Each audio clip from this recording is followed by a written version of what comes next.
Muito bem, então é uma grande alegria podermos dar início a este curso de Mariologia. Hoje é a nossa primeira aula. Gostaria de agradecer imensamente a presença de todos vocês que aqui vieram para que possamos iniciar este curso de 21 aulas. Agradecer também imensamente ao Mosteiro de São Bento, que mais uma vez nos recebe em sua casa, a fim de que juntos possamos formar esta comunidade de irmãos, de cristãos, que rezam, que estudam e que assim trilham juntos o caminho da santidade, o caminho da salvação. Então é uma grande alegria tê-los conosco e tê-los ao longo deste curso, ao longo de nossas aulas. Muito bem, hoje é a nossa primeira aula. Nós vamos dar alguns passos rumo aos nossos estudos. Vocês receberam algumas folhas. Eu gostaria primeiro de comentar alguns recortes do plano de ensino, que é essa folha que está grampeada, que começa lá em cima com algumas informações práticas. Está faltando aí? Nós temos algumas aqui. Não tem aqui, Tem. Eu achei que você está mais ocupado. Não, ele põe os papéis para quem está assistindo. Isso eu não entendi. A joia. Então aqui nós temos o plano de ensino com algumas informações teóricas e práticas. O nosso curso, portanto, é de Mariologia. Nós teremos 21 aulas. E eu gostaria de ler com vocês e comentar brevemente a ementa, os objetivos e depois, lá atrás, as referências bibliográficas. Então, na ementa está dito: este curso estuda as verdades de fé, dogmáticas e teológicas acerca da Virgem Maria, sempre com fundamento nas Sagradas Escrituras, na tradição apostólica, no magistério da Igreja e no magistério dos teólogos católicos. Aqui nessa primeira frase da ementa já existem algumas coisas importantes que nós devemos nos ater. A primeira delas é que este curso estuda as verdades de fé acerca da Virgem Maria, verdades dogmáticas, que são 4, proclamadas solenemente como dogmas pela Igreja, mas nós também estudaremos certas verdades de fé sobre a Virgem Maria, que são conclusões teológicas, que não são dogmas propriamente ditos, mas são conclusões teológicas com grande fundamento.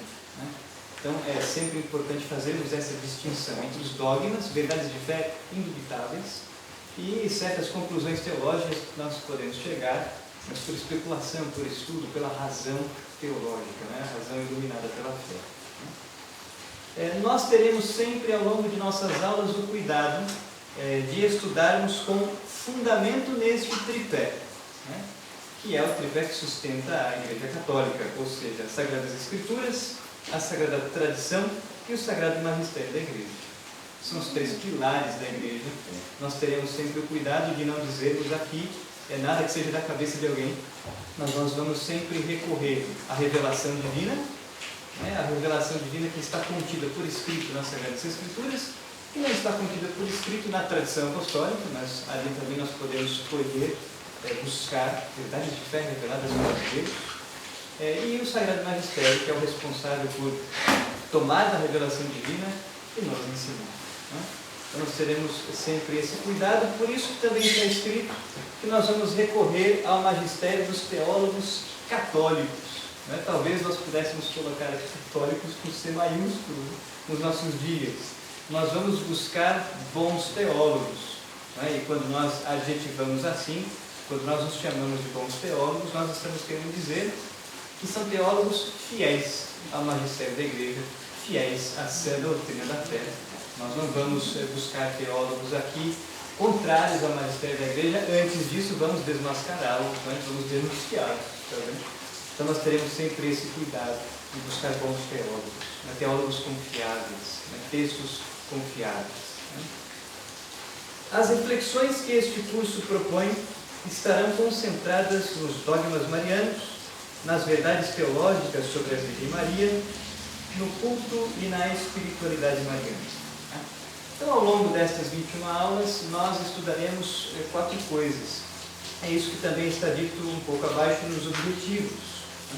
Então, nós vamos começar este curso estudando primeiro os dogmas, as verdades de fé dogmáticas sobre a Virgem Maria, como está dito na primeira frase do objetivo.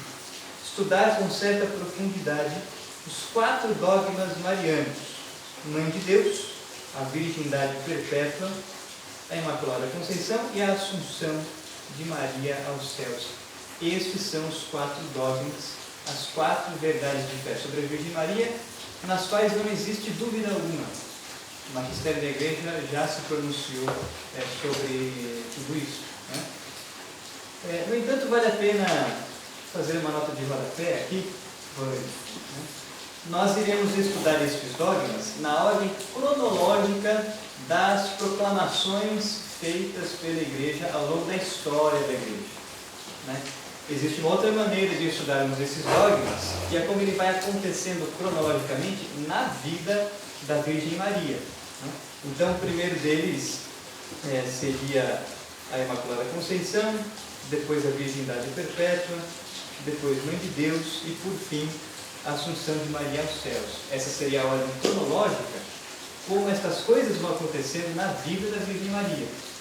Entanto, nós vamos adotar um outro método. Nós iremos estudar estes dogmas, acompanhando a cronologia de como eles foram proclamados ao longo da história da Igreja. Portanto, na sequência, como está aqui, nessa frase. Tá bem? Isso faremos primeiro. Vamos estudar, e aqui está dito com certa profundidade, porque seria impossível esgotar todo este assunto no tempo que temos. Então, nós vamos perpassar com certa profundidade, mas como eu sempre digo, fica muito mais por falar, né, do que aquilo que foi dito. Nosso tempo é curto, relativamente curto, né? Posto isto, nós iremos compreender as verdades de fé sobre a Virgem Maria, obtidas por especulação teológica, tais como: então, agora o que vem na sequência são verdades de fé sobre a Virgem Maria, no entanto, não dogmáticas, propriamente ditas. Não foram proclamadas solenemente como dogmas, mas são verdades de fé, né, que a razão teológica conclui com um grande fundamento. Quais são essas verdades de fé? A predestinação de Maria, a maternidade espiritual de Maria, Virgem Maria como corredentora, mediadora e dispensadora universal de todas as graças, a Virgem Maria como Rainha e Senhora dos céus e da terra. Então, nós iremos estudar também estas verdades de fé que a razão teológica pode descobrir na revelação divina e que os teólogos nos explicam com grande profundidade. Um terceiro passo, um terceiro momento dentro do nosso curso, nós iremos analisar e desdobrar a devoção à bem-aventurada Virgem Maria, em forma de culto litúrgico e na forma de devoção pessoal / eclesial. Não basta apenas conhecermos com a razão, com a inteligência, as verdades de fé reveladas por Deus sobre a Virgem Maria. Isso é importante, todavia é importante tanto quanto teremos uma devoção filial à Virgem Maria. Talvez a devoção filial venha até antes dos estudos, né? Portanto, o cultivo da vida de oração, o cultivo de uma devoção à Mãe de Deus e nossa, a bem-aventurada Virgem Maria, né? Clamarmos, pedirmos a sua intercessão ao longo do caminho de salvação, o caminho da santidade que estamos trilhando, né? Que desejamos trilhar. Portanto, nós iremos estudar o culto litúrgico que nós, enquanto igreja, devemos à Virgem Maria, mas nós iremos também estudar esta devoção pessoal, a devoção filial, né, que nós devemos ter para com a Mãe de Deus, devoções, estas que vamos apresentar aqui, com substância. Nós vamos deixar um pouco de lado certas devoções infantis à Virgem Maria, e vamos buscar devoções mais concretas, para que possamos pedir a ela a sua intercessão, e assim que ela também possa nos gerar a imagem e semelhança de seu Filho, Jesus Cristo, né? Nosso Senhor. E por fim, num quarto momento, num quarto passo, nós iremos refletir sobre a importância de Maria para a nossa salvação e santificação. Maria foi necessária à salvação? Ou, reformulando a frase, Maria é necessária à salvação? Sim, claro que sim. Se não fosse por ela, o Verbo de Deus não teria se feito carne, não entregaria a sua vida por nós no alto da cruz, nos salvando. Portanto, a vocação singular da Virgem Maria é necessária, a salvação, sem sombra de dúvida. Muito bem, apresentamos até aqui o caminho que nós vamos trilhar ao longo destas nossas aulas, neste curso. Falemos agora sobre os fundamentos, os textos que nós iremos usar para estudar tudo isso que acabamos de citar. Portanto, vamos ali para a bibliografia do nosso curso. Nós temos a bibliografia básica e a bibliografia complementar. Na bibliografia básica, nós temos apenas uma obra, que é este livro, A Virgem Maria, Teologia e Espiritualidade Marianas, do padre Antônio Rui Marinho. Este livro, infelizmente, está esgotado. Nós não achamos mais para adquirir nem no site da BAC, a Biblioteca de Autores Cristianos, que é uma editora da Espanha, uma editora espanhola. Se você entrar no site da BAC, nós não achamos mais, está esgotado, não conseguimos mais comprar. E nos sebos nós também não achamos. Né? Eu encontrei este livro em um sebo norte-americano e ele estava a $750. Isso há 5 meses atrás, não sei quanto está hoje. Não sei. Esse texto está completamente esgotado. No entanto, nós temos esse texto na íntegra, o livro inteiro, em PDF. Né? E esse texto está no Drive, que depois nós vamos disponibilizar o acesso a vocês. Quem quiser fazer o download e estudar por ali, é a única forma que nós temos. Né? Eu fiz algo diferente, então imprimi todo o texto e encadernei. Né? Na verdade, foram 2 apostilas dessa, trouxe uma só. Dessa grossura, muita coisa, muita coisa. É um livro enorme. Né? Mas sem dúvida, pelo menos na minha opinião, melhor tratado sobre a Virgem Maria que nós temos hoje na igreja. De um excelente teólogo, quase contemporâneo a nós, né?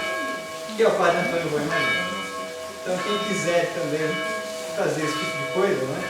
É a única maneira, o único recurso que nós temos para ter em mãos esse texto. Né? A não ser que de repente vocês prefiram ler, né? No celular, no tablet, enfim. Eu prefiro ter o texto físico, né, para poder ler. Mas este livro então compõe a bibliografia básica. É o principal texto que nós vamos usar ao longo das nossas aulas. Bem? Depois nós temos algumas referências na bibliografia complementar, que serão leituras sempre de apoio. Leituras que nós citaremos, vez ou outra, em aula, mas leituras também interessantes para serem feitas em casa e tudo mais, como complemento dos nossos estudos em aula. O primeiro texto que está na bibliografia complementar é o texto do padre Garrigou Lagrange, A Mãe do Salvador e Nossa Vida Interior. O texto original desse livro está em francês, mas a Eclésia traduziu esse livro para português e essa é uma publicação recente, de 2017. Então, esse livro nós encontramos com grande facilidade para adquirir, quer no site da Eclésia, quer em outros lugares. Um excelente livro de Mariologia, né? De um excelente teólogo também, um teólogo católico, né? O C. Maiúsculo. Então, este é fácil de nós encontrarmos. Depois, o segundo livro da bibliografia complementar é o Dicionário de Mariologia, né? Que é este aqui, este pequeno livro de bolso. O Dicionário de Mariologia, ele é um dicionário que, portanto, tem diversos verbetes, de A a Z, e foram muito bem redigidos, muito bem escritos esses artigos. São artigos com linguagem acadêmica. Aliás, até agora, esses 3 livros que eu apresentei a vocês são todos com linguagem acadêmica, sobretudo o primeiro deles. Portanto, são textos que os teólogos profissionais também usam para dar aula nas universidades, nas faculdades de teologia. Então, nós temos excelentes textos para estudar neste curso, que também tem um certo caráter acadêmico. Né? Então, tanto o livro do padre Antônio Rui Marinho quanto do padre Garrigou Lagrange e o dicionário são textos acadêmicos, com linguagem acadêmica, inclusive, um pouco mais difícil, mas muito profundo e muito importante, com grande precisão. Esse é um texto que nós faremos referência vez ou outra na nossa aula. O terceiro livro aí da bibliografia complementar é o texto do padre Gabriel Maria Rochini, La Madre de Dios, segundo a fé e a teologia. Este livro é mais raro de achar do que o primeiro. Esse livro eu não tenho nem o físico nem o PDF. Infelizmente é uma obra que não foi reeditada. É um texto que está, aspas, né, perdido. Eu encontrei em um sebo norte-americano também, embora ele não seja o absurdo do Padre Antônio Rui Marim. Ele estava, se não me falha a memória, $42, mais a taxa de envio que é por aí também. No Abbebooks, mas poucos exemplares e tudo mais. No entanto, é um excelente texto. E também um excelente teólogo. É um teólogo confiável, fiel ao magistério da igreja. Na sequência nós temos o Denzinger, que é também um dicionário, um compêndio dos símbolos, definições, declarações de fé e moral, livrinho de bolso também. O Denzinger também é uma referência importante do nosso curso. Neste dicionário nós encontramos textos do magistério da igreja ao longo de toda a história da igreja. Portanto, os textos relacionados à proclamação dos dogmas marianos estão todos aqui. Nós vamos também usar este livro em nossas aulas. Muitos recortes desse livro são citados pelo próprio padre Antônio Rui Marim. Boa noite. Tudo bem? Tudo. Depois nós temos um outro texto importante, que é uma exortação apostólica, a Marialis Cultus. É um texto do Santo Padre, o Papa Paulo VI, que foi promulgado em 1974, relativamente recente. Esse texto é fácil de achar, nós podemos fazer o download direto do site do Vaticano, enfim. É um texto que trata do culto à Virgem Maria, do culto que nós devemos à Virgem Maria enquanto igreja. Depois nós temos 3 catecismos, que nós também faremos uso. O Catecismo da Igreja Católica, que foi promulgado no Pontificado de João Paulo II, um texto conhecido certamente por todos vocês, né? É o catecismo mais recente, mais conhecido da Igreja. Além dele, nós faremos uso do Catecismo Maior de São Pio X, um catecismo, digamos, resumido, todavia muito profundo. Ele é constituído de perguntas e respostas. Um excelente texto para quem é catequista, de repente, e pode usar também nas suas aulas. É um texto também do Magistério da Igreja. O Denzinger é Magistério da Igreja, o Catecismo de João Paulo II é Magistério da Igreja, São Pio X, esse catecismo é também Magistério da Igreja. E o terceiro catecismo é o Catecismo Romano. Aliás, eu inverti a ordem da coisa aqui, né? Tá, primeiro o Catecismo Romano, depois o Catecismo Maior de São Pio X, enfim. Este é o Catecismo Romano, o Catecismo do Concílio de Trento, portanto, o texto do século XVI. Tudo que está aqui continua valendo. E alguns textos que explicam as verdades de fé sobre a Virgem Maria são mais claros aqui, inclusive, do que em outros catecismos. Então, vez ou outra, nós vamos também recorrer a estes escritos.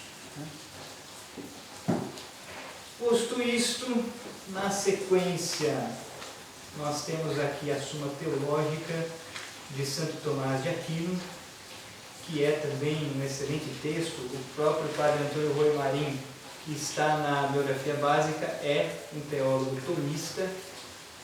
Quando nós precisarmos recorrer a Santo Tomás, nós vamos usar a terceira parte da Suma Teológica. A Suma Teológica é uma das sumas que Santo Tomás escreveu. Ele também escreveu a Suma contra os Gentios. Enquanto a Suma contra os Gentios é um texto voltado para formar os missionários, portanto um texto para fora da sua ordem, a Suma Teológica é um texto que foi preparado com o objetivo da formação interna dos dominicanos. Ela é composta, a Suma Teológica, de 3 partes. Os textos mariológicos estão na terceira parte da Suma Teológica, nas questões 27, a santificação da bem-aventurada Virgem Maria. 28, a virgindade da Mãe de Cristo. 29, os esponsais da Mãe de Deus.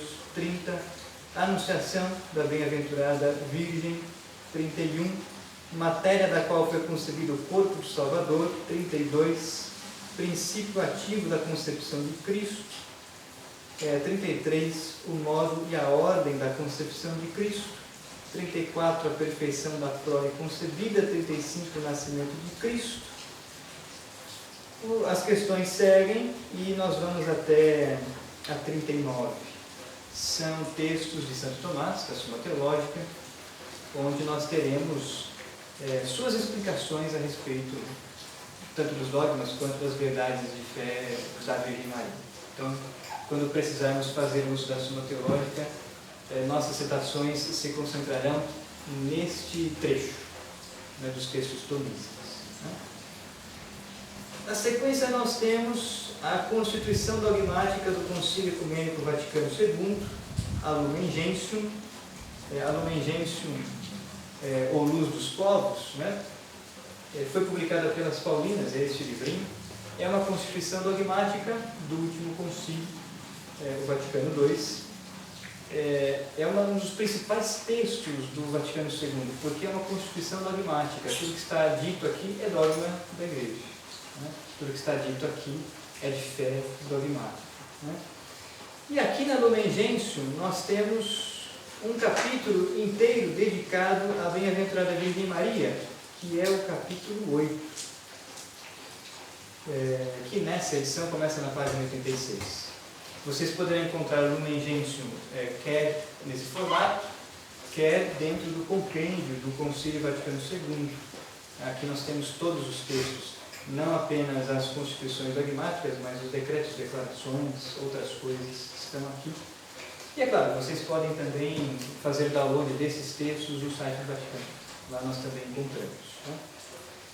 Então aqui nós temos diversas coisas importantes, interessantes. A Virgem Maria na Igreja, por exemplo. A função da Santíssima Virgem na economia da salvação. Um título também muito importante. Depois nós temos um pouco mais à frente o culto que nós devemos prestar à Virgem Maria, a maternidade espiritual, a Virgem Maria enquanto medianeira, enfim, outras coisas. O texto é bem longo, dedicado à Virgem Maria nessa Constituição dogmática. Um texto importante também para os nossos estudos mariológicos. E por fim, nós temos aqui um livro de São Luís Maria Vimont de Montfort, o Tratado da Devoção à Santíssima Virgem Maria. Agora sim, é um livrinho de bolso de verdade. Né? É esse pequeno livro, que foi publicado pela Vozes. Pela Vozes está na 37ª edição. Quer dizer, esse aqui meu, que já é antiguinho, deve estar mais, deve ter mais edições desse livro. Aqui nós encontramos um tratado teológico sobre a verdadeira devoção que devemos ter à Virgem Maria, e no final nós encontramos as explicações da consagração à Virgem Maria, dita também, chamada também de escravidão à Virgem Maria, que foi feita por São Luís. Né? E é uma devoção, uma consagração aprovada pela Igreja. Então nós vamos também usar esse texto ao longo das nossas aulas. Muito bem, acho que é isso. Dos textos que faremos uso, estes estão na nossa bibliografia. Por fim, nós temos um calendário de aulas, temos outras coisas no plano de ensino que não vamos ler, vocês podem levar o texto para casa, depois podem ler com maior cuidado, mas era isso que eu gostaria de destacar. Muito bem. Agora, então, no segundo momento, eu vou fazer uso da segunda folha que foi entregue a vocês, cujo título é Mariologia. Esse texto ele foi preparado para o colóquio, a conferência de Mariologia que tivemos no ano passado, né, aqui no Mosteiro de São Bento. No entanto, nós vamos fazer uso de algumas coisas que estão ditas aqui, mas nós vamos aprofundar tudo que está aqui. Nós vamos estudar com maior cuidado tudo que está dito aqui. É um resumo da primeira parte do nosso curso. Um resumo principalmente dos 4 dogmas da Virgem Maria. Neste segundo momento, eu gostaria de destacar o número 1 desta folha, cujo título é justamente A Natureza e o Objeto de Estudos da Mariologia. O que é Mariologia? O que ela estuda? Então, a Mariologia ou Marialogia, as duas palavras são corretas, nós podemos usá-las, é a parte da Sagrada Teologia Católica que estuda 4 coisas. Então, a Mariologia, enquanto ramo da teologia católica, portanto, na teologia da Igreja Católica, nós temos, primeiro, uma divisão primária. Nós temos uma primeira divisão que é a teologia sistemática ou teologia dogmática, e nós temos a teologia especulativa. Então, verdades de fé que nós temos certezas sobre elas, verdades de fé que estão sendo ainda pesquisadas, que estão em aberto ainda. Então, teologia dogmática ou teologia sistemática e a teologia especulativa.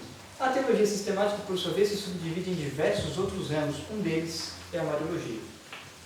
Como a Mariologia, nós temos a Cristologia, a Pneumatologia, a Soterologia, a Angelologia, a Demonologia, a Eclesiologia, Pastoral, Liturgia e tantas outras.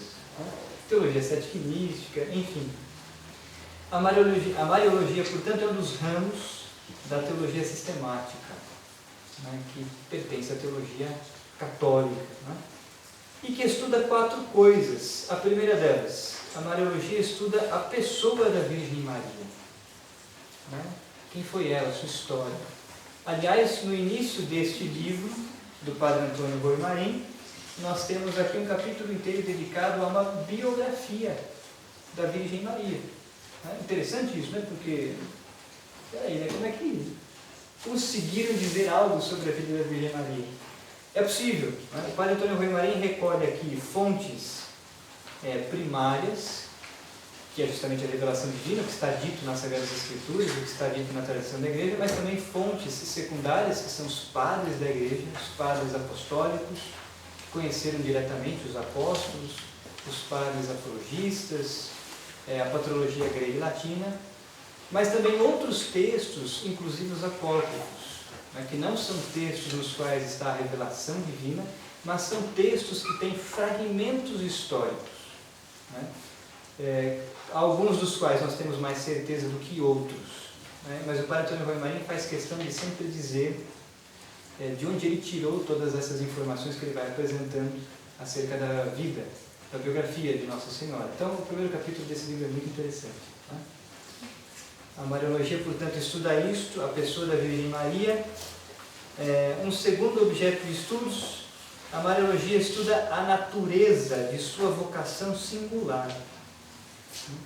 A Virgem Maria foi escolhida por Deus, e Deus deu a ela uma vocação única, uma vocação singular, que ninguém nunca antes teve igual e que ninguém nunca terá igual ao longo da história da Igreja. A vocação da Virgem Maria é singular. A vocação da Virgem Maria é única, porque ela é ao mesmo tempo virgem, esposa e mãe. Aliás, mãe de Deus.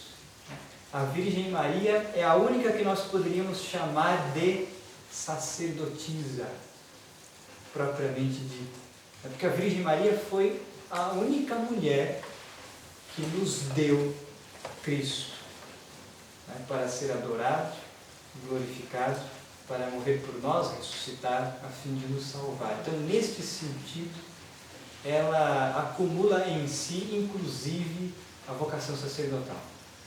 Não só no aspecto de oferecer sua vida em sacrifício, ela que é corredentora, aos pés da cruz de seu Filho, mas também no aspecto de que ela gerou e nos deu Cristo. A única é uma vocação singular. Virgem, portanto, modelo para a vida religiosa, para os celibatários. Esposa, portanto, modelo para os que se casaram, modelo para a vocação matrimonial. Sacerdotisa, entre aspas, mas sacerdotisa, portanto, modelo de vocação sacerdotal. A Virgem Maria é um modelo a ser imitado pelos 3 estados de vida que hoje temos na Igreja: o celibato consagrado, o matrimônio e o sacerdócio. A Virgem Maria é modelo, né? Porque reúne em si, por assim dizer, as três vocações ou os três estados de vida. Né? Portanto, a Mariologia estuda a natureza de sua vocação singular. Terceiro objeto de estudos, a Mariologia estuda os dogmas relacionados a ela. E quarto objeto de estudos, o papel da Virgem Maria na história da salvação. Papel este importantíssimo, central. Né? É claro, no centro está Cristo, mas Cristo não teria assumido a natureza humana se não fosse por ela. Né? Então diz São Luís Maria Grimond de Montfort, né? Se o Verbo, que é Deus, quis vir até nós por meio da Virgem Maria, nós também só chegaremos no céu por meio dela. Né? Se ela gerou Cristo para a nossa salvação, nós seremos gestados em seu coração imaculado para a santidade, para o céu.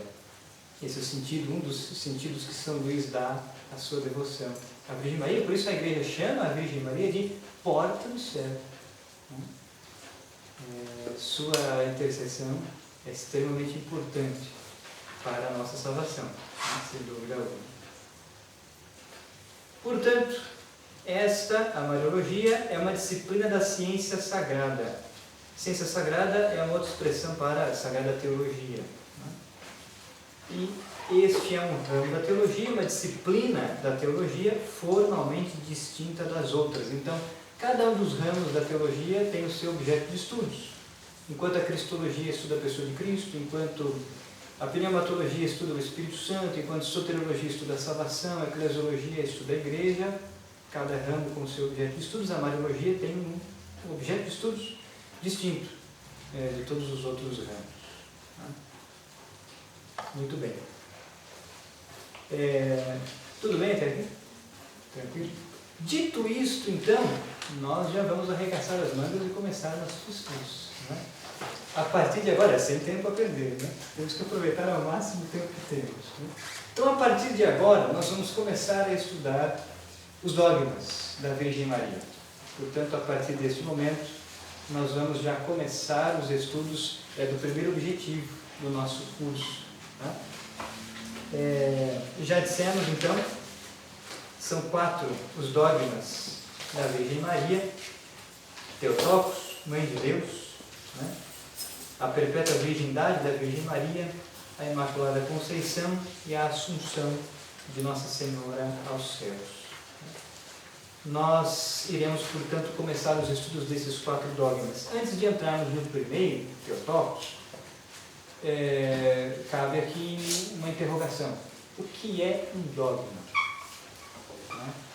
Ora, o que é um dogma da Igreja? Nós sabemos que esses são os 4 marianos, mas nós temos diversos outros dogmas, né, na Igreja. Ora, um dogma é uma verdade de fé completamente certa. O dogma é uma verdade de fé sobre a qual nós não temos dúvida alguma. Nós temos a plena certeza de que é assim. Tá? Portanto, o dogma é uma verdade de fé absolutamente segura, extraída da revelação divina, portanto, das Sagradas Escrituras e da Sagrada Tradição. Essas verdades de fé dogmáticas, o dogma foi extraído pelo magistério da Igreja, da revelação divina, e o magistério da Igreja faz questão de solenemente proclamar estas verdades de fé. Por meio de quais instrumentos? Os concílios, os sínodos, os textos oficiais do magistério da Igreja. Que estão, por exemplo, no Benziger, no Catecismo, nas constituições dogmáticas, nas encíclicas, nas exortações apostólicas. São veículos pelos quais o magistério da Igreja declara e explica solenemente essas verdades de fé indubitáveis. Uma vez que essas verdades de fé são completamente certas, a Igreja nos propõe essas verdades de fé com o tom de obediência. A Igreja exige de seus filhos, nestes campos, nestas áreas, a obediência da fé. Quando a nossa inteligência compreende essas verdades ensinadas pela Igreja, mas diante do mistério a nossa inteligência se curva, né, para ficar com a fé. Daí que São João da Cruz vai dizer que a fé põe na noite escura o intelecto, né? Purifica a inteligência. Quem quiser conhecer um pouco mais sobre São João da Cruz, amanhã nós temos a primeira aula do curso da vida interior de Santa Teresa e São João da Cruz, fica aí a propaganda do convite, né? Mas é isso, diante do mistério de fé, né, a nossa inteligência, a nossa razão se curva e obedece à Igreja. Os dogmas têm uma característica importante. Nenhum católico pode ser católico se não crer nos dogmas. As verdades de fé dogmáticas é o mínimo que nós devemos crer se queremos ser católicos. Aliás, esse é um dos sentidos da palavra católico, né? Nós somos católicos porque, primeiro, católico significa universal, né? Então, a Igreja, cumprindo o mandato de Nosso Senhor e auxiliada pela graça, a Igreja pregou o Evangelho no mundo inteiro, no urbe e no orbe, né? Então, a Igreja está presente no mundo inteiro. Mas tem um segundo sentido da palavra católico, né? Nós somos católicos porque cremos universalmente em todas as verdades de fé propostas pela Igreja para que nós creiamos, né? Então, o católico é aquele que muitas vezes, até mesmo sem ter uma compreensão tão concreta, às vezes a nossa razão luta contra nós mesmos, mas o católico é aquele que põe a obediência acima dos seus próprios interesses e desejos, né? A obediência é um voto que a vida religiosa professa. A vida religiosa professa os 3 conselhos evangélicos, né? Castidade, pobreza e obediência. Nós, leigos, na maioria, não professamos a obediência como voto, mas a obediência é uma virtude importantíssima e que nos nossos dias está esquecida, abandonada, ridicularizada, né? Quem prega hoje a virtude da obediência? Quem prega hoje a virtude da castidade? A virtude da pobreza? Que coisa é isso, né? Ora, isso é imitar a Cristo diretamente, né? Imitar as virtudes de Cristo e assim trilharmos o caminho da salvação, o caminho da santidade. Com relação à fé dogmática, a Igreja exige de nós a obediência. Então, por exemplo, né, se alguém não quiser acreditar em um dos dogmas, a Assunção de Nossa Senhora ao céu, não acredito nisso, pronto, deixou de ser católico. Automaticamente. É impossível sermos católicos se não crermos nos dogmas da Igreja, né? É o mínimo que nós precisamos crer e conhecer para que sejamos católicos. Quem quiser estudar um pouco mais sobre isso, o Catecismo de João Paulo II nos ensina o que é um dogma entre os parágrafos 88 e 90. Tá? Esse é o texto do Magistério da Igreja, como já dissemos, um texto que também pode ser encontrado no site do Vaticano.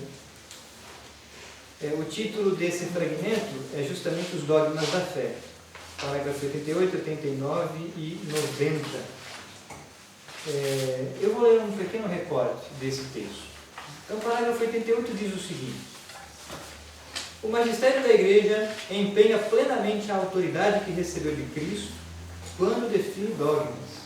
Isto é, quando, utilizando uma forma que obriga o povo cristão a uma adesão irrevogável de fé, propõe verdades contidas na revelação divina ou verdades que com estas têm uma conexão necessária. Então, pronto. Melhor do que isso não há, né? Aqui está a explicação mais perfeita do que é um dogma. Tá? O Magistério da Igreja exerce plenamente a autoridade que recebeu de Cristo. Quando Cristo entrega o poder das chaves nas mãos de Pedro, primeiro Papa, né? O que é o poder das chaves? Olha, tudo que tu ligares, Pedro, os seus sucessores, né? Tudo que tu ligares na terra será ligado no céu. Tudo que tu desligares na terra será desligado do céu. Por isso, um dos dogmas também da Igreja é justamente a infalibilidade papal. Quando o Santo Padre, com seu colégio apostólico, se pronuncia ex cátedra, né, de sua cátedra sobre verdades de fé e moral, ele é infalível, né? Porque o Espírito Santo assiste a Igreja. O Espírito Santo é a alma viva da Igreja. O Espírito Santo conduz a Igreja ao longo de séculos, né, desde Cristo, passando por tantas tempestades. Por isso que também uma das imagens da Igreja é a barca de Pedro, né? A barca de Pedro que atravessa e vai singrando os mares, muitas vezes turbulentos, né? permanece íntegra ao longo da história, porque o Espírito Santo assiste a igreja. Se nós não cremos nisso, perdemos tudo, né? Perdemos a fé. O Espírito Santo sustenta a igreja, por isso ele está vivo, ele está de pé ao longo de 21 séculos. E vai continuar de pé, porque essa é a promessa de Cristo, as portas do inferno jamais prevalecerão sobre ela. A igreja continuará de pé até a parousia, até a vinda de Cristo, quando o Senhor então consumará a obra de sua criação. Por isso, se nós queremos nos salvar do mar bravio, se nós não queremos nos afogar, né, nas ondas do pecado, nas tempestades que o mundo, o demônio e a carne nos oferecem, se nós queremos nos salvar, é preciso estarmos dentro da barca de Pedro, que é a igreja, né? Porque é como filhos da igreja que somos, uma vez batizados, que nós poderemos receber a graça de Deus pelos sacramentos, instrumentos pelos quais Deus nos faz chegar a sua graça, cultivarmos essa vida de fraternidade, sermos irmãos em Cristo Jesus, nos ajudarmos, portanto, rezarmos uns pelos outros e trilharmos juntos este caminho de salvação na barca de Pedro, fora da qual não há salvação. Possível. Não é possível. Por isso diz o texto, né? O magistério da igreja empenha plenamente a autoridade que recebeu de Cristo, essa autoridade que acabamos de explicar, quando define dogmas, isto é, quando, utilizando uma forma que obriga o povo cristão a uma adesão irrevogável de fé, obriga está no sentido de obediência, né? E veja, a resposta da obediência ela é livre. Ninguém, entendo o que eu vou dizer, né? Ninguém nos obriga, né, a aderir à fé. Nós abraçamos a fé por um movimento do livre-arbítrio da vontade. Mas uma vez que nós abraçamos a fé e queremos ser católicos, nós precisamos obedecer à igreja, né? Mãe e mestra, né? Mãe que nos gerou pelo sacramento do batismo, por isso que nós temos uma geração natural, que é no útero materno, né? Quando o óvulo é fecundado pelo espermatozoide, nossa mãe nos gerou, nos deu a luz. Essa é a geração natural. Mas nós temos também uma geração sobrenatural, que é o segundo nascimento, o sacramento do batismo, né? Que é o nascimento para o céu, o nascimento para a fé. Portanto, a igreja é mãe no momento em que nos gera como seus filhos e filhos de Deus pelo sacramento do batismo. A igreja é mãe e a igreja é mestra. Mas que mãe que não educa o seu filho? Né? Que mãe que não senta, abraça, dá carinho, ensina, mas também corrige quando é preciso? Que mãe que não faz isso? Né? A igreja é mãe e mestra. Né? Portanto, nos ensina. É o que está dito aqui nesse parágrafo. E a igreja propõe, então, verdades contidas na revelação divina ou verdades que com essas têm uma conexão necessária. 89.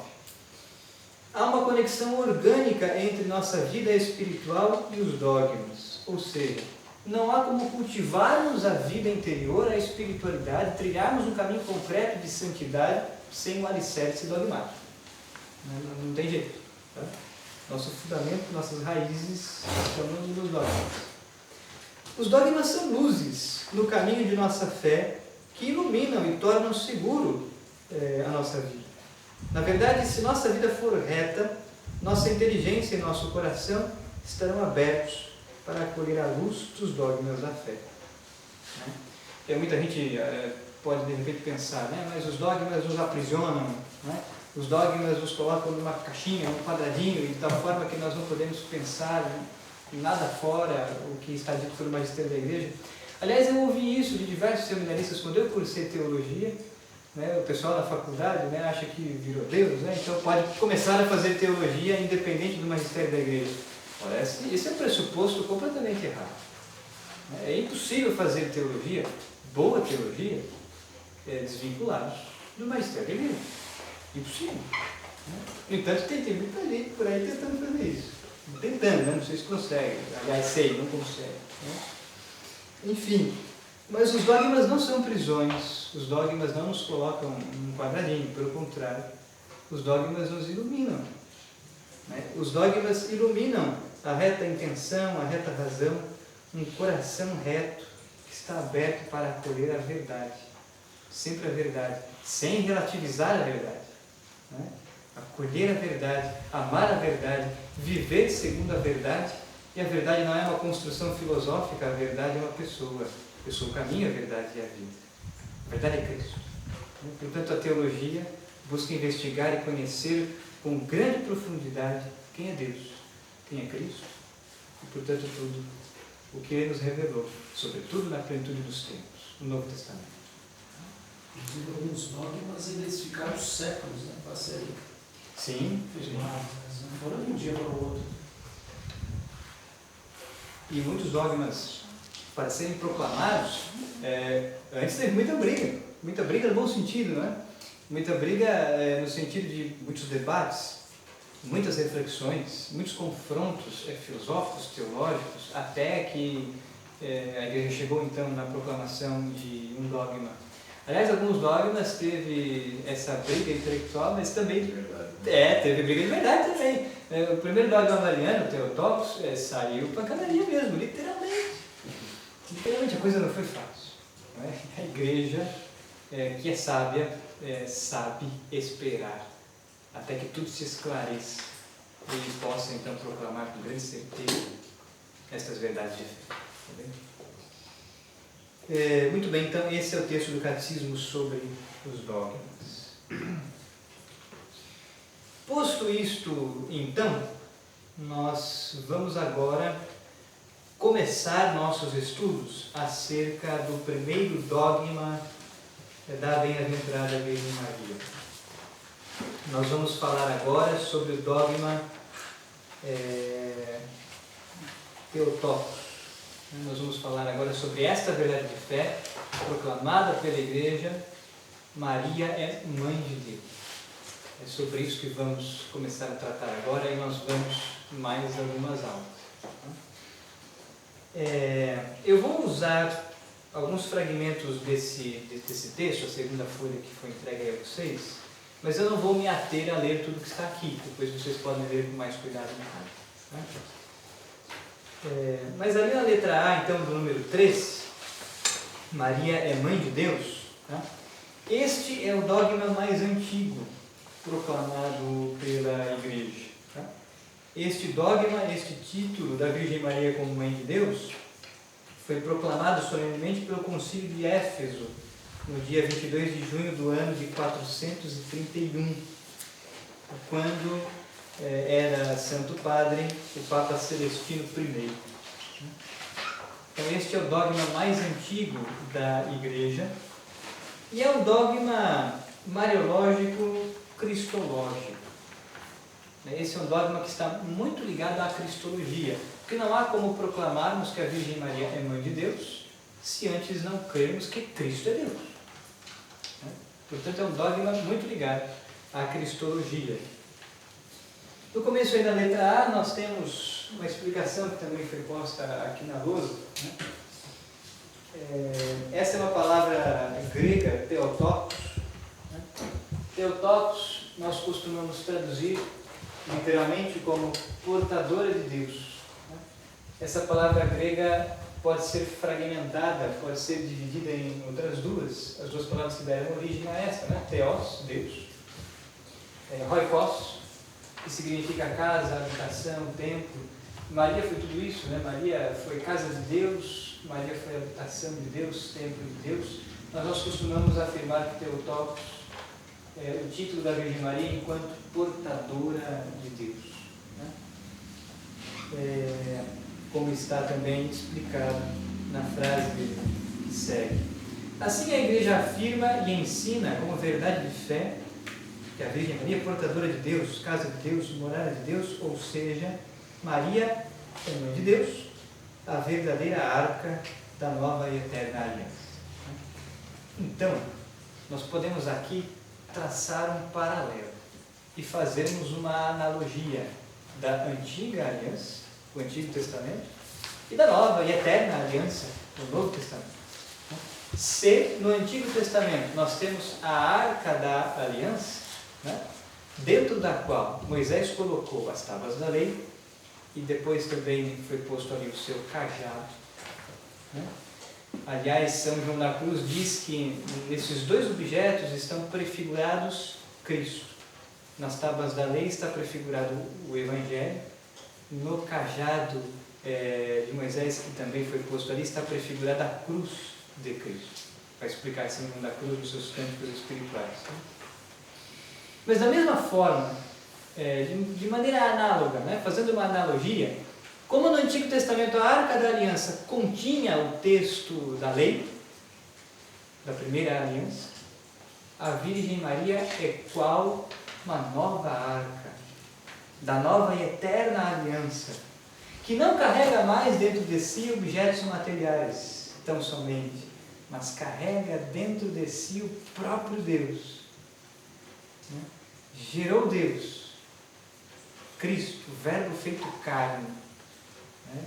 E ao dar à luz Cristo, inaugurou a plenitude dos tempos, né? Inaugurou o Novo Testamento, a nova e eterna aliança, que é celebrada em seu sacrifício.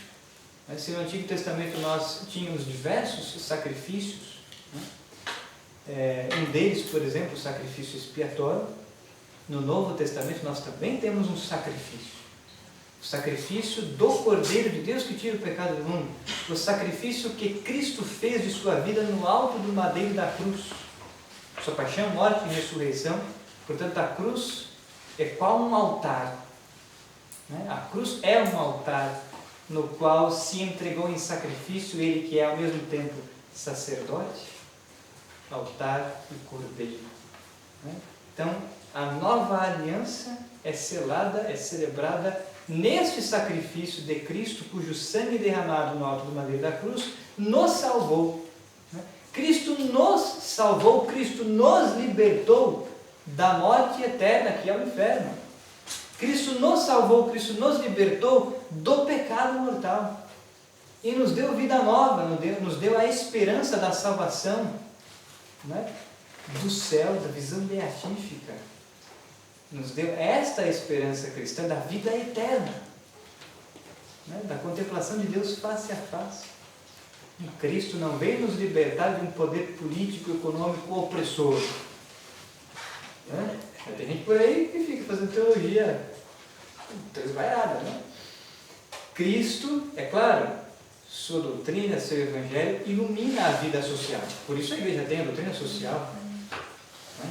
Mas Cristo veio realizar algo mais profundo, mais fundamental do que isso. Cristo veio nos salvar da morte eterna, que é o inferno. Cristo veio nos salvar da escravidão de Satanás, que é o pecado. Cristo veio nos libertar desta escravidão, né? Que é o pecado mortal. Para nos dar vida nova, nos dar a sua graça, a fim de que nós possamos, renunciando ao pecado, crescer na virtude, na santidade, e assim entrarmos na Jerusalém celeste, no céu, na vida eterna, e contemplarmos a Deus face a face. É isso que Cristo veio fazer. Né? Portanto, a Virgem Maria é esta arca, a nova arca, da nova e eterna aliança, celebrada no sacrifício de Cristo na cruz. Aliás, é este sacrifício incruento que nós celebramos em cada missa. A missa não é um teatro. Né? A missa é sacrifício de Cristo. Né? A missa contém dois grandes momentos, a liturgia da palavra, portanto podemos comungar da palavra de Deus, do Verbo enquanto palavra que nos instrui, que nos exorta, que nos apresenta o caminho de conversão, de santidade, mas no segundo momento, no segundo grande momento da missa, que é a liturgia eucarística, né, nós temos aqui o sacrifício. Então a missa nos introduz num único sacrifício, a missa nos introduz no Calvário de Cristo, né, e nos entrega este sacrifício incruento sob o véu do sacramento, né, sob o véu das espécies eucarísticas, do pão e do vinho, que após a consagração já não é mais pão nem vinho. A consagração, no momento da consagração, quando o sacerdote toma em suas mãos o pão ázimo, a hóstia, e pronuncia as palavras da consagração, isto é o meu corpo, quando o sacerdote toma em suas mãos, chegou o último a faltar. É hora, gato, você vai cair moído. Vou te pôr para fora, hein? Vou te pôr para fora, te levar para o diretor. Quando o sacerdote toma em suas mãos o cálice, né, contendo o vinho, e pronuncia as palavras da consagração, isto é o meu sangue, acontece então a transubstanciação. Veja, a consagração das espécies eucarísticas não é uma transformação. Transformação, por exemplo, o marceneiro faz quando pega o tronco da árvore e confecciona uma mesa, uma janela, uma cadeira. Né? Isso é transformação. Muda-se a forma, mas a matéria continua a mesma. O que acontece na consagração das espécies eucarísticas é uma transubstanciação. Né? Quando as palavras do sacerdote ditas na pessoa de Cristo, in persona Christi, quando as palavras do sacerdote ferem a substância do pão e do vinho, transubstanciam então estas matérias no corpo e no sangue de nosso Senhor. No entanto, o corpo e o sangue de Cristo estão debaixo do véu, né, que são os acidentes do pão e do vinho, que continuam aos nossos olhos, aos nossos sentidos. Então o pão continua com aparência e gosto de pão, o vinho continua com aparência e gosto de vinho, mas já não é mais pão, já não é mais vinho. É o corpo e sangue de Cristo, e daí de novo a obediência da fé. Né? Nós cremos, com fé viva, que comungamos o corpo e sangue de nosso Senhor. Portanto, de novo, mistério de fé. A fé contraria os nossos sentidos alcançam apenas o exterior da coisa. A nossa fé rasga o véu e atinge, de fato, o que a coisa é. Ensina Santo Tomás na Suma Teológica. Pois bem, então, a Virgem Maria, como também anteriormente dissemos, tem uma vocação singular. Ela é, dentre outras coisas, a nova arca da nova e eterna aliança. Depois aqui tem um pouco de história, tem alguns fundamentos bíblicos e tal, mas eu vou ler agora o último parágrafo aí da página número 1 desse texto da Mariologia, porque ali está dito, em resumo, o que é este dogma e o que a teologia mais contemporânea ensina a respeito desse dogma, Theotokos, Mãe de Deus. Né? Então diz ali o parágrafo: deste modo, podemos afirmar que o dogma, o título mariano Theotokos, está intimamente ligado ao mistério da encarnação e o esclarece. Então, o que a Igreja crê e o que a Igreja ensina como verdade? A Igreja crê e ensina como verdade que simultaneamente, ao mesmo tempo, aconteceram três coisas. E estas três coisas são justamente elas que nos mostram, que nos provam que a Virgem Maria é mãe de Deus. O que acontece então simultaneamente? Primeiro, a Igreja crê que o Espírito Santo fecundou o primeiro óvulo amadurecido da Virgem Maria. Que primeiro está entre aspas aqui, porque essa é a tradição mais piedosa da Igreja. Então a Igreja nos ensina, daí São Paulo também vai cantar nas suas cartas, né? Cristo é o primogênito de toda a criatura, o primogênito dentre os mortos. O que isso significa? Que em tudo ele foi o primeiro. Então, a razão teológica nos ensina que provavelmente o primeiro óvulo da Virgem Maria a amadurecer foi fecundado pela ação do Espírito Santo. Cristo é o primeiro em todas as coisas, e inclusive o primeiro homem a morrer e ressuscitar, que subir aos céus, e quando o faz, leva consigo cativos os que outrora estavam cativos da morte. Ao ressuscitar e subir aos céus, leva consigo as almas dos justos, dos santos do Antigo Testamento, para entrar então na visão beatífica. Por isso o primogênito dentre os mortos, nos textos paulinos.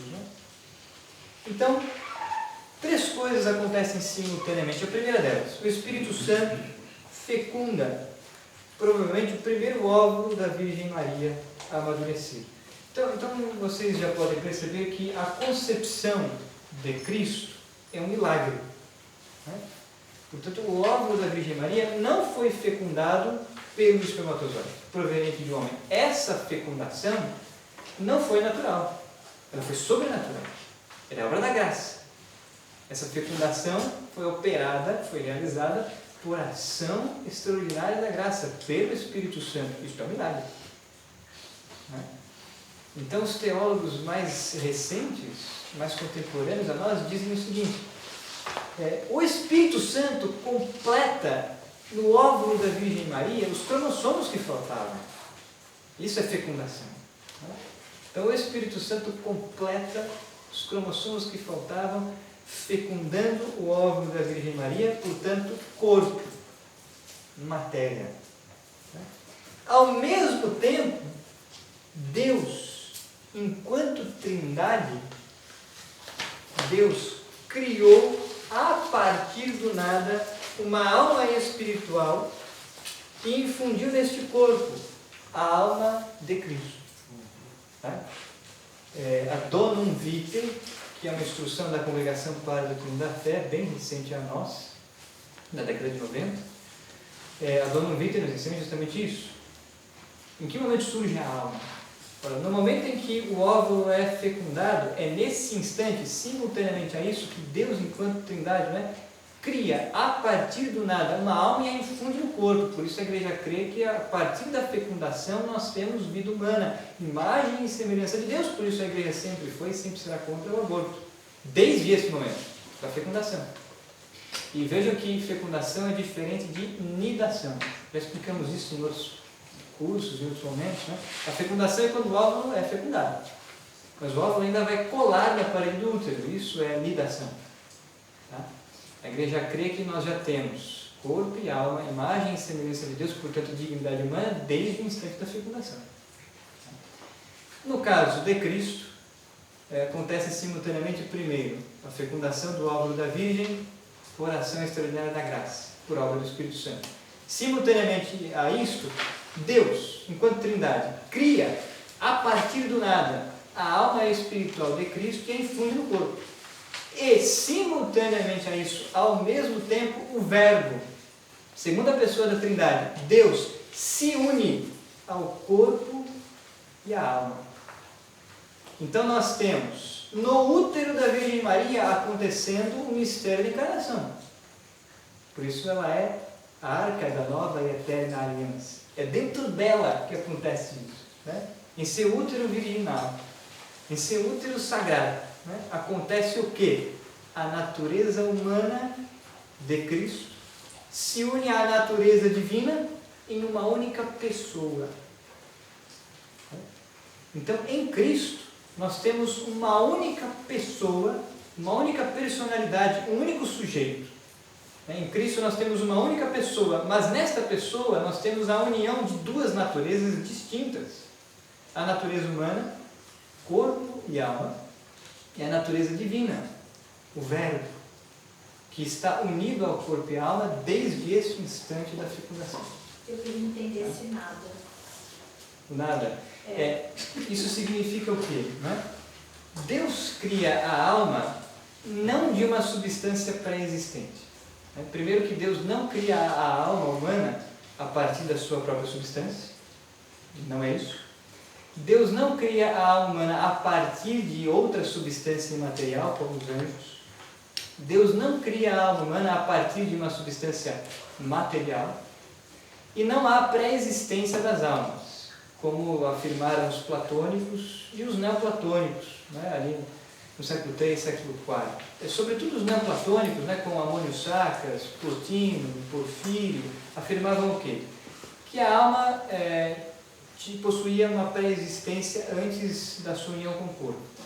Então as almas estavam lá no mundo etéreo e por iniciativa própria, por mandamento divino, as almas se uniram aos corpos e se encarnaram, e aí nós temos a natureza humana. A igreja é contrária a tudo isso. O que a igreja ensina? Que Deus cria a alma a partir do nada, a partir de nenhuma outra substância, a partir do nada. Até aquele instante, a alma não existia substancialmente. Mas alguém vai se levantar e perguntar: mas não tem lá o profeta Jeremias que diz que desde o ventre de minha mãe tu já me conhecias, antes mesmo que eu nascesse tu já me conhecias, já sabias tudo de mim? Uma coisa é a existência da pessoa, da alma, na mente de Deus, que não é uma existência substancial. Deus, porque é onisciente, já nos conhecia, claro, ele é Deus. Onisciente, onipotente, onipresente. Então uma coisa é isso, existir na mente divina. Outra coisa é existir substancialmente. Então as almas não têm pré-existência substancial. Essas coisas, que afirmamos há pouco, são todas elas heresias. Que a alma foi criada a partir da substância divina, que a alma foi criada a partir de uma substância imaterial, ou que a alma foi criada a partir de uma substância material e sutil, ou que as almas tinham pré-existência antes da encarnação. Tudo isso é heresia. Né?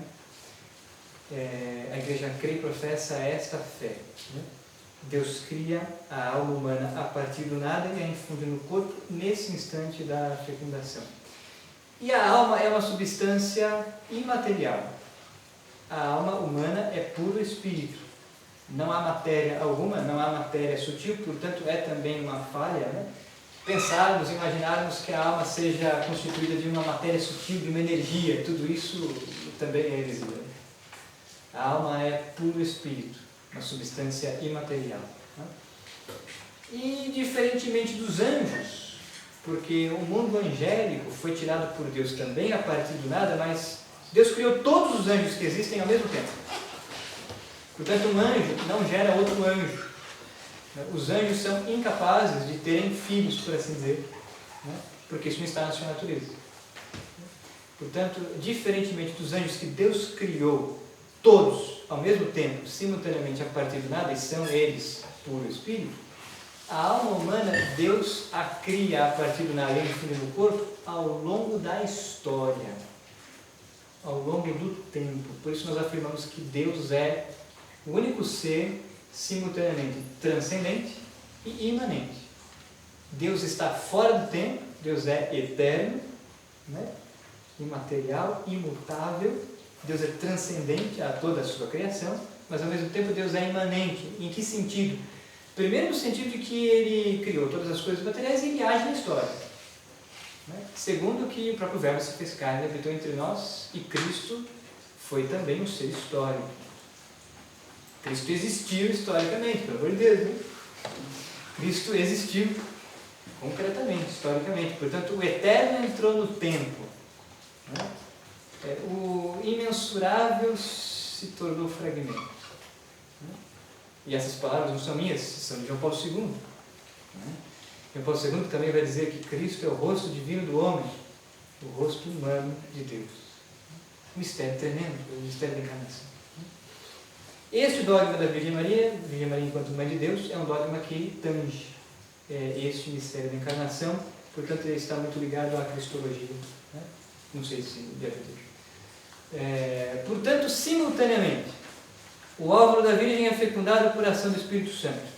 Ao mesmo tempo, Deus enquanto Trindade cria a partir do nada uma alma humana e infunde no corpo. E o Verbo, segundo a pessoa da Trindade, se une ao corpo e à alma desde este instante da fecundação.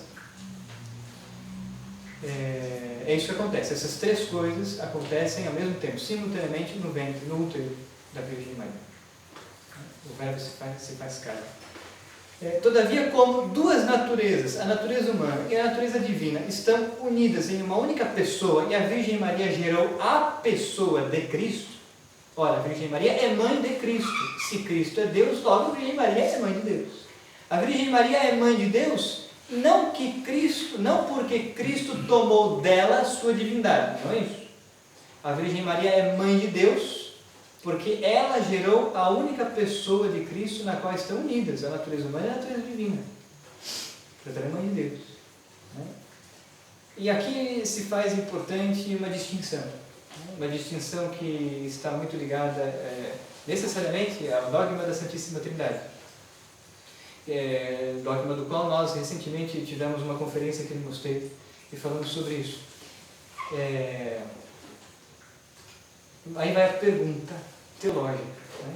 Cristo existiu desde toda a eternidade? Agora é com você. É a pergunta da prova, né? A gente vai colocar. Cristo existiu desde toda a eternidade? Sim ou não? Sim. Tem certeza? Sim? Uma pessoa da santificabilidade, sim. Exato. Então nós precisamos analisar a questão com cuidado. Né? Para essa pergunta, né, Cristo existiu desde toda a eternidade? Para sermos precisos, a nossa resposta teria que ser não. Né? Por quê? Porque quem existiu, entre aspas existiu, né? Quem existe desde toda a eternidade é o Verbo. Né? Porque o Verbo, segunda pessoa da Santíssima Trindade, o Filho, é consubstancial, coeterno ao Pai e ao Espírito Santo.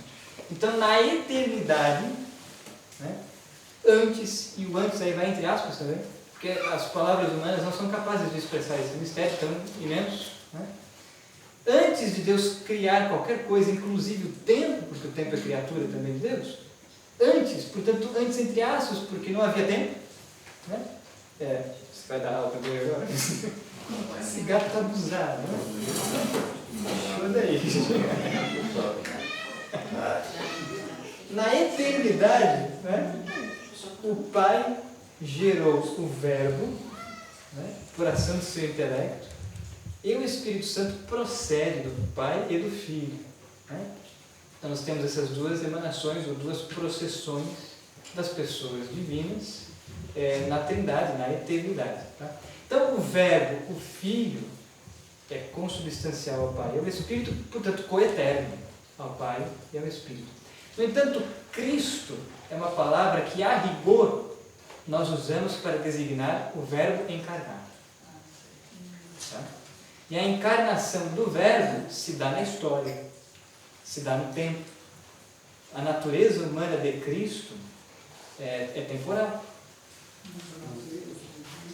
A natureza divina não. A natureza divina é eterna e continua sendo eterna enquanto unida à natureza humana. Certo? Longe de nós pensarmos que quando o Verbo assumiu a natureza humana, a Trindade se fragmentou, né? Deus deixou de ser trino. Longe de nós de pensar nisso tal bobagem, né? O Verbo, quando se encarna, continua unido ao Pai e ao Espírito na eternidade. Continua sendo Deus. Né? No entanto, a natureza humana de Cristo, ela surge no tempo, ela surge na história. Né? O corpo de Cristo, que é tomado da Virgem Maria, então pensem no seguinte, né? A carne de Cristo é a carne da Virgem Maria. O sangue que circulava nas veias de Cristo e que Ele derramou por nós no alto da cruz, era o mesmo sangue da Virgem. Né? E não um sangue diferente. A imensidade de tal mistério. Né? Portanto, a Virgem Maria é a mãe de Deus. Né? Em Cristo, portanto, nós temos uma única pessoa, mas a união nesta única pessoa de duas naturezas, a natureza humana, corpo e alma, a natureza divina, o Verbo. Né? E uma vez que o Verbo se fez carne e habitou entre nós, e viveu entre nós, e morreu e ressuscitou, nunca mais, por assim dizer também, nunca mais vai também, né? Nunca mais o Verbo vai deixar de estar unido à natureza humana. Portanto, quando Cristo ressuscita e sobe aos céus, é a ascensão do Senhor, quando Cristo ressuscita e sobe aos céus, Ele está agora nos céus com corpo e alma gloriosos, natureza humana unida à natureza divina. Ele nunca mais vai deixar de estar. Tudo bem até aqui? Muito bem, este então é o resumo deste dogma mariano Theotokos, Mãe de Deus, tal como está escrito aí nestes textos, resumidamente. Né?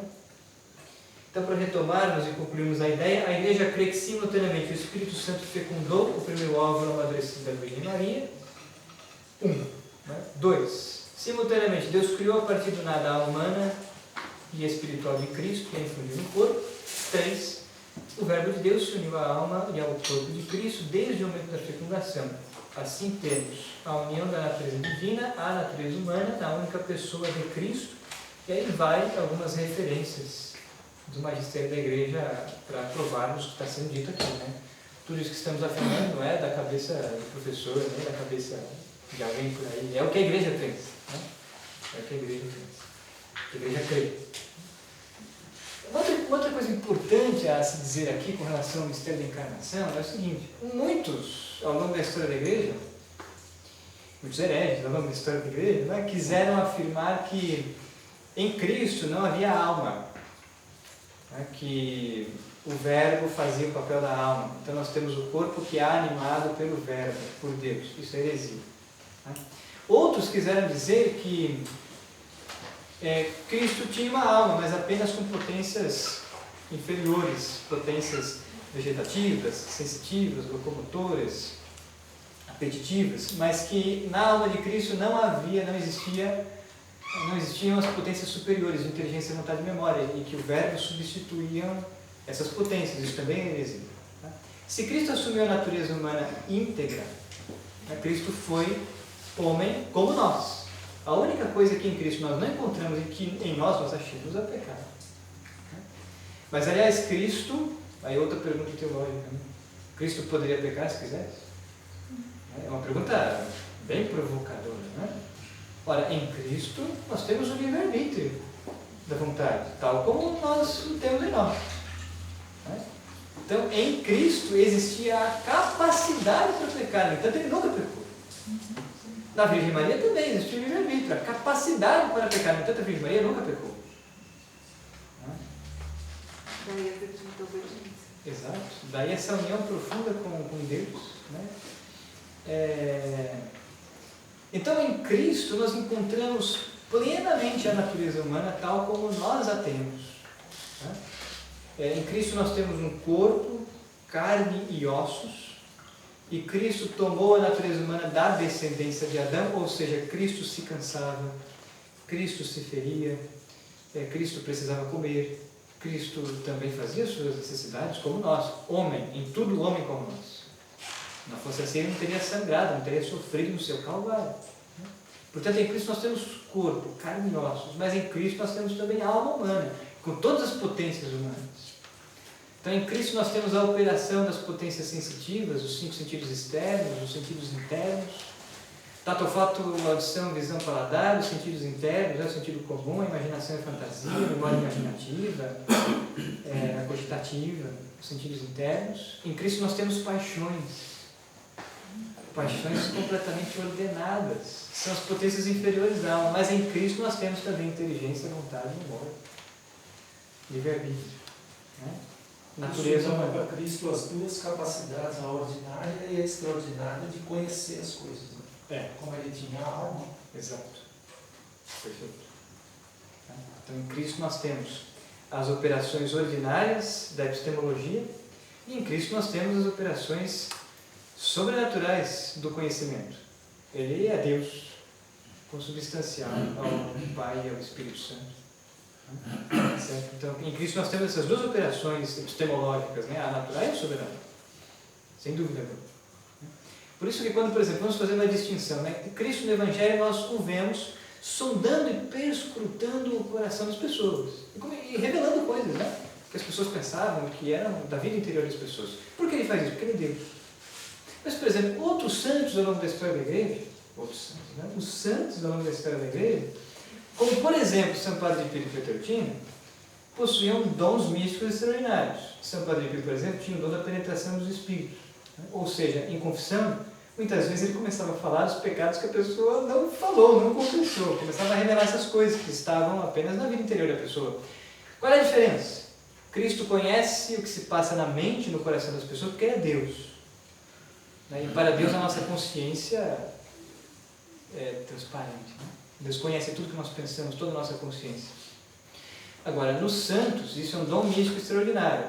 Então, nos santos, eles conhecem o que se passa na vida interior das pessoas, não por causa de sua natureza. Isso não é um poder dele. Né? Isso é um dom do Espírito Santo. Então, é Deus quem mostra, é Deus quem revela, em vistas da salvação das almas. Né? No fim das contas, é um apostolado. Essa é a diferença. Mas isso então para dizer que em Cristo nós temos a natureza humana íntegra. O Verbo se uniu ao corpo e à alma no seio da Virgem Maria. Um pouco mais à frente, só para encerrarmos esse parágrafo, e aí com esse parágrafo nós encerramos também a aula de hoje, porque o nosso horário já vai adiantar. Uma vez que tudo isso acontece no útero santo e imaculado da Virgem Maria, podemos afirmar que ela é mãe de Deus, não porque Cristo recebe dela sua divindade, né? Uma vez que ela não é uma deusa. A Virgem Maria não é uma deusa. Portanto, nós não prestamos um culto de latria à Virgem Maria. Nós não prestamos um culto de latria à Virgem Maria, nós prestamos um culto de hiperduria. A latria é um culto prestado apenas a Deus, a adoração. Né? Portanto, Cristo não recebe dela a sua divindade, mas ela é mãe de Deus, porque gerou a Cristo, Deus feito homem, e por ela o Verbo se fez carne para nos salvar. Isso está no dicionário de Mariologia. A Santíssima Virgem Maria é verdadeiramente mãe de Deus, uma vez que gerou segundo a carne o Verbo de Deus. Muito bem. Então, até aqui nós resumimos, nós apresentamos esse primeiro dogma, Theotokos, de maneira resumida. É isso que acabamos de dizer, é o resumo do resumo do resumo. Né? Tem muito mais para falar sobre isso. Mas nós vamos encerrar com isso a aula de hoje. Em nossa próxima aula, semana que vem, quarta-feira da semana que vem, nós vamos continuar os estudos a respeito desse dogma, mas nós já faremos uso do texto desse livro, do Padre Antônio Rui Maria. Né? Então, quem quiser ler em casa, nós vamos estudar em aula o recorte que está entre as páginas 92 até a página 100 deste livro, a Virgem Maria. Só que, muita atenção, né? Essas páginas, a numeração dessas páginas não é a que marca o leitor do PDF. São as páginas mesmo que estão no corpo do texto. Tá? Então, desde a página 92 até a página 100, este recorte, esse texto, nós vamos analisar em aula. Tá? Então, quem quiser ler um pouco antes, um pouco depois, ou mesmo ler o capítulo 1, que é a biografia da Virgem Maria e tal, quem quiser ler, fica à vontade, mas seria importante ler pelo menos o começo desse recorte, para que vocês já venham com isso lido na próxima aula e com possíveis dúvidas, enfim. Nós vamos, em aula, ler e analisar na íntegra o texto que está entre essas páginas, 92 a 100. Tá?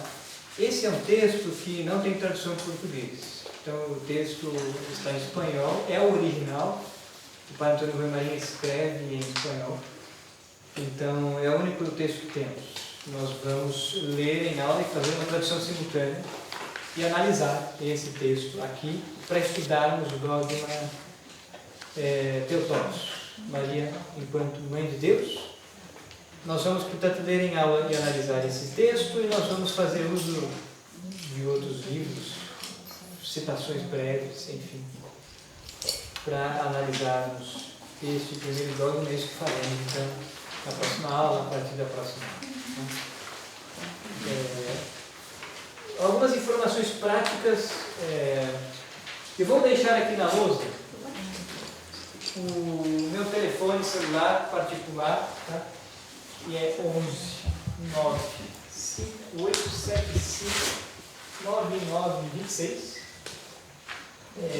Quem quiser anotar, quem quiser de repente fazer perguntas, tirar dúvidas, eu me coloco à disposição, né, pelo WhatsApp. Pode mandar uma mensagem, texto ou de áudio, não tem problema. Eu demoro um pouco para responder, mas eu vou procurar responder a todos aqueles que de repente quiserem falar comigo também. Outra informação sobre isso, nós temos um grupo no WhatsApp dos alunos aqui do Mosteiro de São Bento, dos dois cursos que estamos tendo esse semestre. Então, as terças, a Vida Interior, São Teresa de Santa Cruz, as quartas, Mariologia. Não é obrigatório, quem quiser entrar nesse grupo pode passar o seu telefone para mim ou para o César, a gente coloca vocês no grupo. Nesse grupo nós mandamos algumas informações dos cursos, mandamos às vezes alguns materiais e fazemos uma divulgação de outros eventos que vamos ter aqui no mosteiro, em outros lugares, enfim. Não é um grupo para bom dia, boa tarde, boa noite, né? Não é um grupo para ficar com conversa furada, né? É um grupo específico para esse tipo de informação, tá bem? Tem isso. Eu vou deixar. Se não Fechou o server. Vocês estão se comportando. Tá certo. Eu vou deixar também o meu e-mail, tá? Que é esse aqui, everton.torezinho@gmail.com. Quem quiser mandar perguntas, sugestões, opiniões, por e-mail, fique à vontade também. Mesma coisa, eu às vezes demoro para responder, mas vou procurar responder a todos. Além do grupo no WhatsApp, nós temos também um drive que fizemos do Mosteiro de São Bento, um Google Drive normal, no qual nós estamos postando, colocando ali diversas obras em PDF. Então, já dissemos, né, esse livro do Padre Antônio Rui Marim está lá na íntegra em PDF, é só fazer o download e tudo mais. Quem ainda porventura não tiver o link de acesso, nós podemos enviar para vocês o link de acesso tanto por e-mail quanto por WhatsApp, tá? Para que todos tenham acesso a esse conteúdo. Lá nós temos diversas pastas, então fiquem à vontade para fazer o download, pesquisar, estudar, ler os textos que estão ali. Alguns textos têm direitos autorais, mas depois eu indico para vocês quais são eles. Os outros textos vocês podem inclusive repassar para quem vocês quiserem. Tá? Essas são então algumas informações práticas. Eu não sei se estou esquecendo de alguma coisa, mas se estiver, na próxima aula a gente lembra vocês. Hoje, por causa do nosso tempo que já vai adiantado, eu não vou pedir que vocês se apresentem, mas na próxima aula nós podemos fazer isso. Então, na próxima aula a gente pode se apresentar, dizer o nome, o que faz da vida, né? Coisas assim, para a gente se conhecer um pouco melhor, tá bem?